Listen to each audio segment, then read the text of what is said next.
नमस्कार मैत्रिणींनो, श्री स्वामी समर्थ.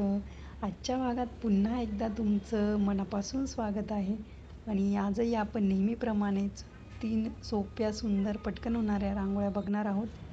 आणि ज्या आजच्या भागातल्या रांगोळ्या आहेत ना मैत्रिणींनो, त्या पहिल्या 2 रांगोळ्या कमळाच्या फुलाच्या आहे आणि ती तिसरी रांगोळी आहे ती स्वस्तिकची रांगोळी आहे. तिन्ही रांगोळ्या पण एकदम वेगळ्या पद्धतीने काढलेल्या आहे. तर तुम्ही व्हिडिओ स्किप न करता व्हिडिओ शेवटपर्यंत बघा आणि जर रांगोळ्या आवडल्या तर नक्की ट्राय करा. लाईक करायला, कमेंट करायला आणि सबस्क्राईब करायला अजिबात विसरू नका. तुम्ही जर चॅनलवर नवीन असाल, पहिल्यांदाच व्हिडिओ बघत असाल तर नक्की सबस्क्राईब करा. तुम्ही बघू शकता मी कशा पद्धतीने कमळाच्या फुलाची रांगोळी काढते.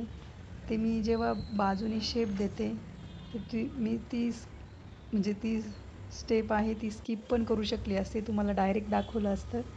पण मी तसं नाही केलं आहे. तुम्हाला दाखवण्याचा मी प्रयत्न करते की तुमची जर रांगोळी बिघडली, तर कशा पद्धतीने आपण ती सुधरवू शकतो, म्हणजे व्यवस्थित करू शकतो, ते मी तुम्हाला दाखवण्याचा प्रयत्न करते. जेणेकरून आपली रांगोळी एकदम परफेक्ट दिसेल. तर तुम्हीही त्या पद्धतीने करू शकता.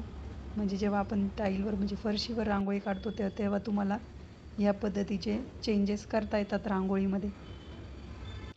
तर ह्या तिन्ही रांगोळ्या व्यवस्थित बघा, ट्राय करा आणि कशा वाटल्या मला नक्की कमेंटद्वारे कळवा.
ह्या दुसऱ्या रांगोळीमध्ये, दुसऱ्या कमळाच्या फुलामध्ये आपण सफेद कलर भरून घेतला आहे. म्हणजे आधी काढून घेतलं पूर्ण कमळाचं फूल, नंतर सफेद कलर भरून घेतला आणि त्याला पिवळ्या कलरच्या कलरने बॉर्डर करतो आहे आपण.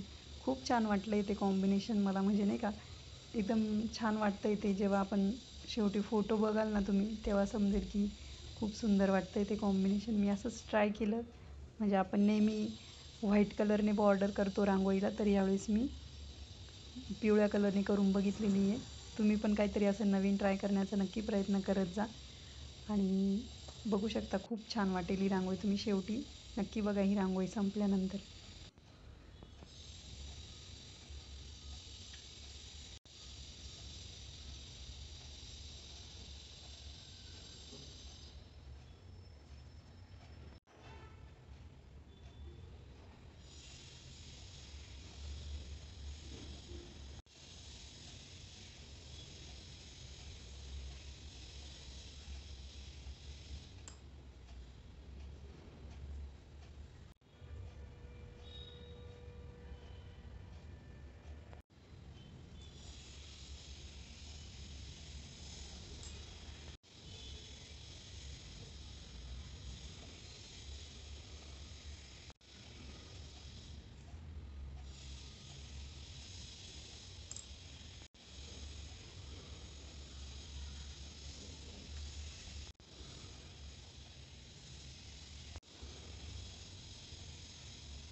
आपल्या आजच्या व्हिडिओतली शेवटची रांगोळी आहे ही. स्वस्तिक काढलं आहे मी.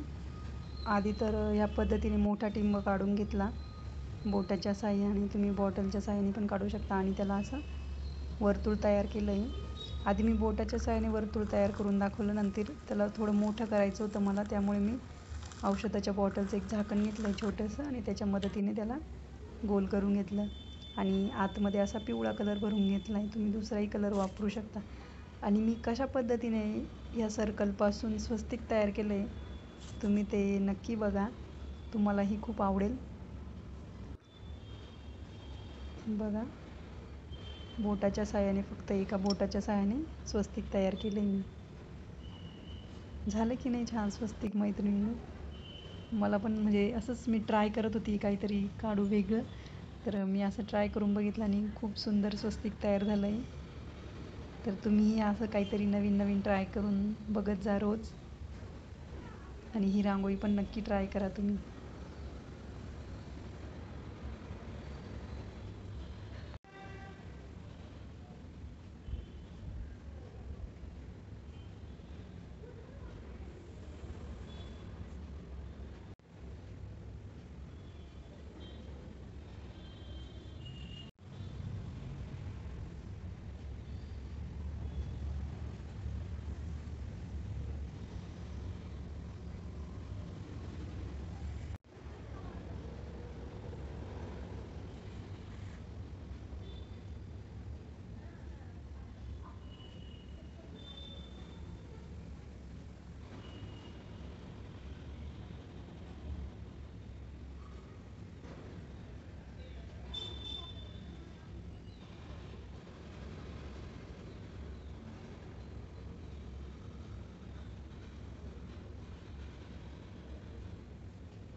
तर आजच्या भागातली ही आपली शेवटची रांगोळी मैत्रिणींनो.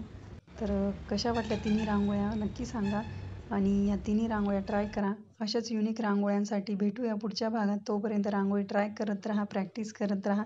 धन्यवाद. Bye bye.